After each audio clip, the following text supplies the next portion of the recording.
안녕하세요. 굿라이프 박수연입니다. 인간의 수명이 길어지는 고령화 사회가 되면서 혈관 건강에 대한 관심이 큰 요즘인데요.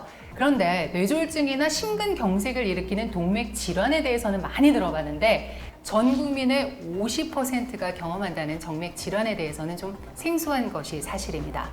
그래서 오늘은 세브란스 병원 영상의학과 한기찬 교수님을 모시고 대표적인 정맥 질환인 심부정맥 혈전증에 대해서 자세히 알아보도록 하겠습니다. 정맥 질환하면 먼저 떠오르는 게 하지정맥류인데요. 심부정맥 혈전증, 하지정맥류와는 어떻게 다른 질환인가요? 많이들 들어보셨을 하지정맥류는 다리의 표면에 위치하는 표재성 정맥에 발생하는데요. 구불구불하게 튀어나오고 미용적으로 되게 문제가 되기 때문에 쉽게 본인이 인지할 수 있습니다. 그런데 이제 심부정맥 혈전증은 심부정맥에 피가 굳어서 혈전이 생기는 질환이고요. 혈류가 심장으로 가지 못하고 피가 모여 있으면서 부종이 유발이 됩니다. 대부분 한쪽 다리에 붓고 아프고 그리고 색깔이 변하는 등의 증상이 유발됩니다. 하지정맥류에서 물론 부종 발생합니다. 그렇지만 다리를 높이 들고 잠시 쉬는 증상이 좋아지는데요. 심부정맥 혈전증 부종이 아무리 쉬어도 호전이 잘 안 되는 그런 차이점이 있습니다. 네. 그런데 이 심부정맥 혈전증을 제때 진단받지 못해서 고생하는 케이스가 꽤 많다고 들었습니다. 그 이유가 뭘까요? 네. 질환에 대해서 알고 있으면 진단이 어렵지는 않습니다. 그렇지만 질환에 대한 인식이 부족해서일 수도 있고요. 증상이 좀 경미한 경우는 본인이 모를 수도 있습니다. 증상이 좀 경미한 경우에는 딱히 병원에 가지 않아도 우리 몸에는 혈전이 생기면 녹이는 기전이 정상적으로 존재합니다. 네. 그래서 저절로 좋아지는 것이기도 하고요. 그렇지만 호랑이는 죽어서 가죽을 남기는데요. 혈전은 없어지면서 혈관에 심한 상처를 남기게 됩니다. 혈전후 증후군이라는 후유증을 남기게 되고요. 전체 심부정맥 혈전증으로 진단받은 환자의 약 30에서 많게는 50%에서 발생하는 것으로 알려져 있습니다. 혈전후 증후군이 생기게 되면 다리가 굉장히 무겁고요. 붓고 통증이 있고 하지의 궤양 그리고 잘 걷지 못하는 등으로 해서 운동장애가 심하게 발생하게 되고 이것이 결국은 장기적으로 환자의 삶의 질을 크게 떨어뜨릴 수 있는 요인이 될 수 있습니다. 네. 그럼 심부정맥 혈전증도 빨리 발견해서 치료하는 것이 훨씬 더 도움이 될까요? 네, 그렇습니다. 심부정맥 혈전증은 합병증을 유발하는데 대표적인 것이 폐색전증입니다.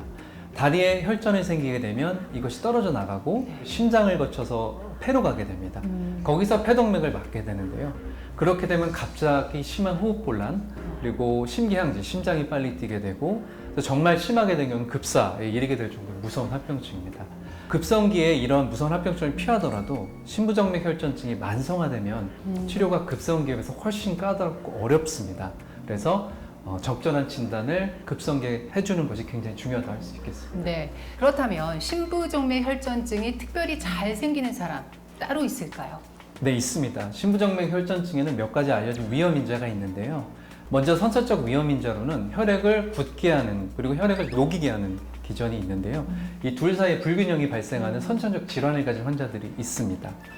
후천적 위험인자로는 움직임이 제한되는 상황, 이를테면 외상이라든지 정형외과적 수술을 받은 경우 혹은 임신이나 악성종에 있는 경우에도 위험도가 올라가는 것으로 되어 있습니다. 특히나 가임기 여성에서 경구 피임약을 복용하는 경우가 많이 있는데요. 피임약 안에 포함된 에스트로겐이 혈액 속의 응고인자를 증가시키게 되고 피가 잘 굳게 됩니다. 네. 여기에 흡연이 더해지면 그 위험성이 더욱 올라가게 돼서 주의가 필요합니다. 마지막으로 해부학적 문제로는 대표적으로 메이터너 신드롬, 우리말로는 장골정맥 압박 증후군이라는 것이 있는데요. 좌측에 골반 내에 위치한 자골정맥이 우측의 자골동맥과 우리 몸의 뒤쪽에 위치한 척추뼈 사이에서 심하게 눌리는 그래서 혈류장애가 발생하는 그런 위험인자가 있을 수 있습니다. 네. 저희가 흔히 들어본 그 이코노미 클래스 증후군이라는 게 있잖아요. 그게 또 심부정맥 혈전증과도 관련이 있는 것 같네요. 네, 그렇습니다. 제가 심부정맥 혈전증 강의를 종종 하고 있는데요. 보여드리는 사진이 있습니다. 네. 다리를 찍은 초음파 사진인데요. 네. 혈관인데 내부에 하얗게 보이는 부분이 있습니다. 그것이 바로 혈전입니다. 그런데 이제 이게 누구의 다리이냐면요. 놀랍게도 제 다리 사진입니다. 네. 교수님 다리라고요? 네, 제가 3년 전에 해외학회에 네. 참석할 일이 있었는데요. 비행기를 타고 기내식을 먹고 거의 8시간 가까이 깨지 않고 쭉 잠을 잤던 적이 있는데요. 미국 도착 3일째부터 다리가 조금씩 붓고, 물론 한쪽입니다. 네네. 무겁고 통증이 기분 나쁘게 생겼습니다. 하지만 이제 중이 제 머리를 못 깎는다고 제 자신이 이코노미 클래스 증후군이라는 생각 전혀 하지 못했고요. 설마 내가. 네. 압박붕대만 맨 상태로 학회에 참석하고 돌아왔습니다. 네. 그리고 근무에 복귀해서도 불편함이 있어서 직접 한번 초음파를 시행했는데 이렇게 다리 혈전을 직접 진단할 수 있었습니다. 네. 다행히 이제 종아리 부위에만 혈전이 있었고 다른 부위는 혈전이 없어서 항응고제만 먹고 좋아졌습니다. 이 일을 계기로 신부정맥 혈전증 치료에 많은 관심이 있는 의사로서 이 질환에 대해서 기회가 되는 대로 좀 알려야겠다 이런 다짐을 했고요. 그래서 이 자리에 나오게 됐습니다. 웃을 일은 아니지만 정말 큰일 날 뻔 하셨어요. 네. 예.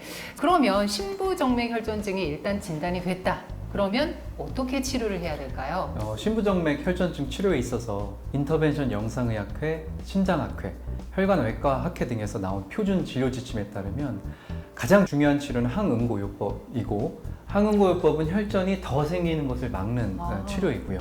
출혈이 있는 경우를 제외하고는 모든 환자에서 반드시 시행되어야 합니다. 입원하게 될 때 정맥내로 항응고제 요법을 투여하고 퇴원식 경구용 약주를 바꿔서 6개월 이상 유지를 네네. 하게 됩니다. 물론 혈전을 직접 녹이는 혈전 용해제를 쓰기도 합니다만은 네네. 출혈 가능성을 많이 높이기 때문에 최근에는 네. 혈전 용해제 전신 투여는 잘 시행하고 있지 않습니다. 신부정맥 혈전증 환자 중에서는 골반 내에 위치한 장골 및 대퇴정맥에 혈전이 있는 경우에는 추가로 혈관 내 치료를 고려하기도 합니다. 혈관 내 치료는 다양한 기구를 이용해서 혈관을 직접 제거하는 치료를 의미하고, 최근 발표된 대규모 연구에 따르면 신부정맥 혈전증 환자에서 항응고제만을 사용한 경우에 비해서 네. 이렇게 혈관 내 치료를 같이 해주는 경우에 있어 혈전후 증후군의 중증도를 유의하게 낮추는 것으로 보고가 되었습니다. 네네. 심장혈관이나 뇌혈관이 막혔을 때 스텐트를 삽입해서 혈관을 넓히는 치료를 하는 거는 많이 들어봤는데요. 네. 그런데 신부정맥혈전증 치료에도 이 스텐트가 사용된다면서요? 네, 많이 사용되고 있습니다. 신부정맥 혈전증의 혈관 내지는 크게 두 가지로 나눠 볼 수 있는데요. 네. 혈전의 제거는 다양한 기구를 직접 혈관에 넣어서 혈관을 부수고 또 이를 제거하는 방식으로 이루어지고요. 네네. 반면에 혈관의 협착 치료는 풍선 확장술로 하게 됩니다. 경우에 따라서는 풍선 확장술만으로는 우리가 목표하는 만큼의 혈관 확장 효과를 얻지 못하는 경우가 있습니다. 네. 이런 경우에는 반드시 스텐트 삽입술을 시행을 해야 합니다. 특히 해부학적으로 문제가 되는 메이터너 증후군 혹은 종계에 의해서 혈관이 물리적으로 눌리는 경우에는 네네. 스텐트 삽입이 더욱 도움이 됩니다. 더욱이 최근에는 스텐트의 팽창력을 극대화하고 혈관의 모양이 좀 더 잘 순응하는 특성을 강화한 정맥 전용 스텐트가 개발이 되어 사용되고 있습니다. 그럼 기존에는 이 정맥질환 치료용 스텐트가 없었던 걸까요? 네, 그렇습니다. 없었습니다. 정맥 전용 스텐트는 이전에는 네. 동맥용으로 개발됐던 스텐트가 그냥 정맥 질환에 사용이 되어 왔습니다. 그런데 이제 말초동맥 폐쇄성 질환이라고 하죠. 이 질환과 신부정맥 혈전증은 좀 다릅니다. 다르고 네. 그간의 의료계에서 정맥 질환에 대한 관심이 좀 부족했던 것이 사실이고요.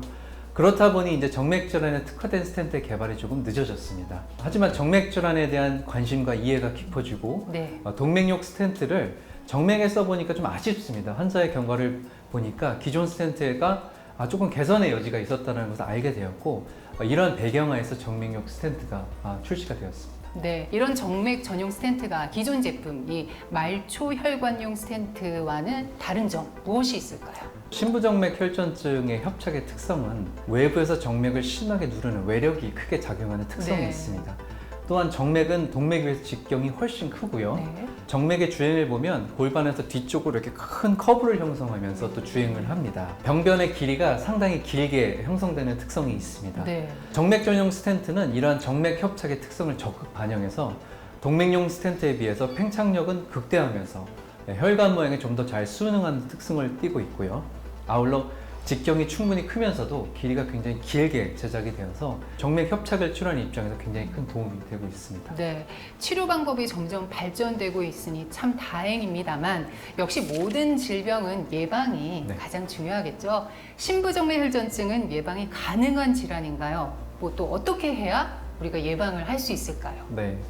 예방은 결국은 신부정맥 혈전증의 후천적 위험 인자를 교정하는 것으로 가능할 텐데요. 네. 외상이나 수술 후에 압박 스타킹을 예방적으로 사용하는 것도 좋은 방법이 될 수 있고요. 네.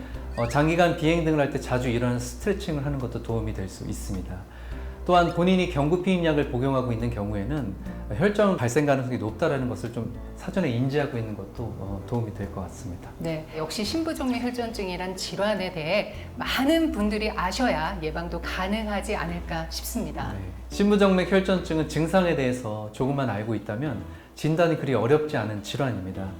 하지만 아무래도 질환에 대한 일반 대중의 인지도가 많이 낮은 것이 사실인데요. TV 방송, 신문, 유튜버 같은 다양한 매체를 통해서 이 질환에 대해서 소개하는 빈도가 높아진다면 차차 이 질환의 진단도 도움이 될 것 같습니다. 네, 굿나이프가 많은 기여를 할 것 같습니다. 네, 그럴 것 같습니다. 자, 그런 의미에서 시청자분들께 이런 증상이 나타나면 꼭 신부정맥 혈전증을 의심해봐라. 다시 한번 말씀을 좀 정리해서 해주시겠어요? 네. 어느 날 갑자기 네. 한쪽 다리가 특별한 이유 없이 갑자기 붓고 아프다면은 신부정맥 혈전증을 의심하시고 가까운 병원을 신속히 방문하셔서 검사를 받으시고 적절한 치료를 받아서 후유증 없이 회복하시는 것이 좋겠습니다. 네. 자, 오늘은 세브란스 병원 영상의학과 한기찬 교수님을 모시고 우리에게 조금 생소하지만 급사를 부를 수도 있는 위험한 질병 신부정맥 혈전증에 대해서 자세히 알아봤습니다. 위험 증상이나 예방법을 잘 기억해 두셔서 신부정맥 혈전증의 위험으로부터 벗어나시기 바랍니다. 오늘도 감사합니다.